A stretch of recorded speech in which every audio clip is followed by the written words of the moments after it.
Hello दोस्तों, मैं आज फिर एक नई कहानी आप लोगों के सामने लेकर प्रस्तुत हुआ हूँ।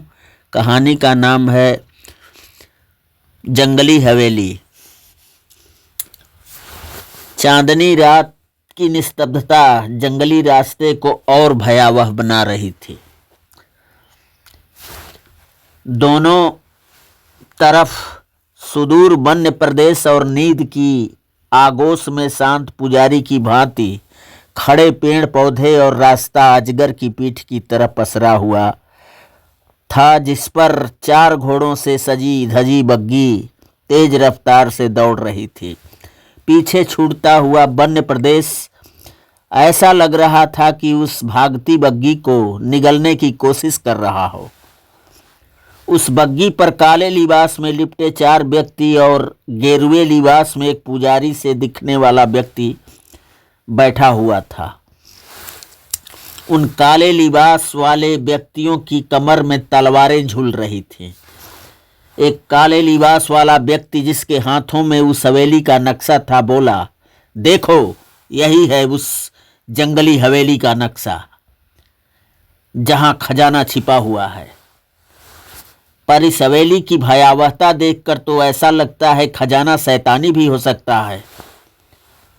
पुजारी, खजाना शैतानी हो या हैवानी, आज हमें उसे किसी भी कीमत पर हासिल करना ही है। और फिर तुम किस मर्ज की दवा हो? मैं तो कहता हूं हमें लौट जाना चाहिए, वरना इस सुनसान हवेली में बेमौत मारे जाएंगे हम सब। बुज़दिल, डरपोक साला राघव, तू कैसे ये सोच लिया कि ये शैतान पिशाच भी होते हैं? मेरा नाम गरुड़ सेठिया है। गरुड़ सेठिया, जिधर मेरे कदम निकल पड़ते हैं उधर अगर काल भी खड़ा हो जाए तो भी हम रास्ता नहीं बदलते। आज खजाना किसी भी कीमत पर हम हासिल करके ही रहेंगे। लो सरकार, हवेली आ गई, पर प्रवेश द्वार पर तो मकड़ों ने अपने आशियाना बना रखा है। सभी बग्गी से नीचे उतर पड़े थे और अवाक से उस हवेली के ऊपर मकड़ों के जाल को, बुनी हुई जाल को देखने लगे थे। भेड़ियों की रुक रुक करके गुर्राती आवाजें उनकी धड़कनें बढ़ा रही थीं। जला डालो इस मकड़ जाल को, गरुड़ सेठिया दहाड़ उठा था। हवेली के बाहरी गेट के पास बग्गी खड़ी हो गई थी। घोड़े न जाने क्यों ही निहनाते हुए भड़क रहे थे, जैसे खाली बग्गी लेकर अभी वहां से भाग खड़े होंगे। 2 काले लिबास में लिपटे व्यक्तियों ने मसाल जलाई आगे बढ़े। मकड़ों के बुने जाल में अभी आग लगाई ही थी कि एक नुकीली गर्दन वाली पक्षी के समान कोई तेज रफ्तार से उड़ती चीज हवेली के भीतर से आई और मसाल लिए व्यक्ति के हलक के पार हो गई थी। वह चीख मारते कटे वृक्ष की तरह गिरा था और तड़फड़ाकर शांत हो गया था। क्या थी यह चीज जो इतनी तीव्र गति से आई और विलास का काम तमाम कर गई? गरुड़ सेठिया भय से चीखा। मैं तो कहूं सेठिया जी, निकाल दीजिए अपने दिमाग से खजाने का ख्याल और वापस चलिए। पुजारी दोनों हाथ जोड़े थर थर कांपते हुए बोला, ए पुजारी का बच्चा, जब हम अपने एक दोस्त को गवा ही बैठे हैं तो आज किसी खजाना लिए बिन खाली हाथ लौटने का सवाल ही नहीं उठता। मेरा नाम भी गरुड़ सेठिया है। तभी जंगल से कुछ चटकने की आवाज आई और साथ ही कुछ अजीब सी गंध। यहां बाहर हम सुरक्षित नहीं हैं।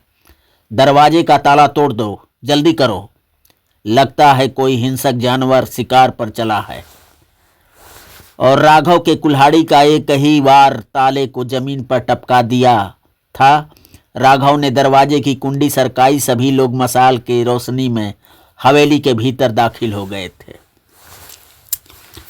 और बाहर एक लंबा विभत्स भयानक पिशाच, जिसके लंबे मोटे नाखून, भूरे रंग के बालों से ढका जिस्म, पीली चमकती आंखें, घोड़े वाली बग्गी के पास प्रकट हुआ और घोड़ों को एक एक करके मसल डाला था और बग्गी को खिलौने की तरह उठाकर हवेली के पास वाली खाई में फेंक दिया था।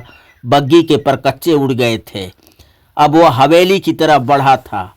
वह हवेली के गैलरी से होती हुई कॉर्नर की जगह थी जिसे कोषागार के रूप में बनाया गया था, जिसके दरवाजे पर एक सिंह वाले राक्षस की भयावह तस्वीर उकेरी गई थी, जो इतनी जीवंत थी कि कोई भी सम्मोहित हुए बिना नहीं रह पाता था। खैर, उस दरवाजे के ताले को भी तोड़ दिया गया। सभी कोषागार में दाखिल हो ही रहे थे कि सामने उनका रास्ता रोके एक काला बृहत्काय फुफकारता नाग खड़ा था, जो एक बार फिर सबकी धड़कनें बढ़ा गया था।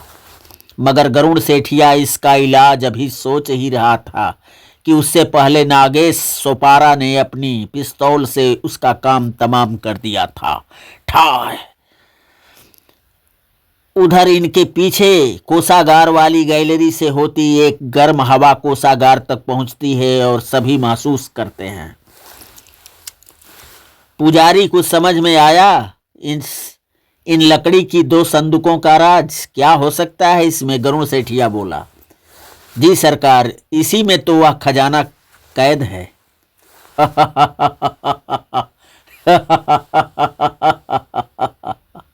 गरुड़ सेठिया हंसते हुए, आखिर किस्मत हमें इस जंगल वाली हवेली के खजाने तक पहुंचाई दी। मगर सरकार, इसे विधि विधान से पूजा अनुष्ठान करके ग्रहण करना ही उचित होगा, पुजारी ने कहा। पर ये सब तुम्हारे शास्त्र कहते हैं पुजारी, हम तो अपने शस्त्र पर भरोसा करते हैं। जल्द से जल्द काफिन को तोड़ दो। हम इस खजाने के वैभव का अभी दीदार करना चाहते हैं। पर बास, हम अपने औजार तो हवेली के ऊपरी मंजिल वाले कमरे में रख आए हैं। नागेश सोपारा हकलाती आवाज में बोला। ठीक है, तुम सब तब तक कोशिश करो, हम सामान लेकर अभी आते हैं। गरुड़ सेठिया कोषागार से ज्यों ही बाहर निकला, उस अंधेरे में भेड़ियों की गुर्राहटें तेज हो गई थीं और उसके पीछे से 2 बड़े लंबे नाखूनों वाले हाथ एक झटके से उसकी गर्दन की तरफ बढ़े, पर वह उनकी गिरफ्त से आगे निकल चुका था। वह हवेली के ऊपरी मंजिल वाले कमरे में पहुंचा, कुल्हाड़ी लिया और अपनी तलवार संभाले आगे बढ़ा। तभी धां धां गोलियों की आवाजें सुनाई दी। आवाज नीचे कोषागार वाली गैलरी से आई थी। गरुड़ सेठिया उस तरफ तेजी से बढ़ा। उधर पुजारी की छाती फाड़ चुका था पिशाच। अब पिशाच के चंगुल में राघव और नागेश सोपारा थे। दोनों छटपटा रहे थे। दोनों की गर्दनों में अपने लंबे दांत पिशाच घुसेड़ कर उनका रक्तपान कर रहा था। यह दृश्य गरुड़ सेठिया को कंपित कर गया था। वह थर थर कांपने लगा था। भागना चाहा मगर भाग नहीं पा रहा था। तभी शैतान शांत हो चुके राघव और नागेश सोपारा को उन काफिनों पर उछाला और गरुड़ सेठिया की तरफ बढ़ा था। उधर हवेली के बाहरी सड़क से एक शिकारी जीप पर सवार 5 युवक युवतियां मस्ती करते गुजर रहे थे। एकाएक मौसम ने पलटी मारी, बिजली कौंधी और बरसात शुरू हो जाती है। बुरे फंसे गाइड आए थे एंजॉय करने और यहाँ बारिश में भीग रहे हैं। बड़ी डरावनी बरसाती रात है। पूजा मायूसी के भाव लिए बोली। सुना है विनीत, यहाँ कोई जंगल वाली हवेली है, निशा ने कहा। उसी हवेली के पास तो है अर्जुन हम लोग। सच? विनीत बोला। हाँ यार, सच नहीं तब क्या झूठ बोलूंगा। उसी हवेली के पास हम लोग आ चुके हैं। कुछ दूर है हवेली, 1 किलोमीटर होगी, अर्जुन ने कहा। तब देर किस बात की, चलो चलते हैं। इस बरसाती रात से बचने के लिए उस हवेली से अच्छी और कोई जगह हो नहीं सकती इस सुनसान वीरान जंगल में, राजन थापा ने कहा। वह जीप ड्राइव कर रहा था। अर्जुन, अब बताओ गाड़ी किधर से हवेली की तरफ मोड़ें? विनीत बोला। बस ये रहा जंगल वाली हवेली का रास्ता, अर्जुन ने कहा। ए रहा जंगल वाली हवेली का रास्ता, अर्जुन ने कहा, और थापा ने जीप हवेली वाले रास्ते पर ज्यों ही उतारी, एक भीषण बेग लिए लपलपाती बिजली इनकी तरफ कड़की थी।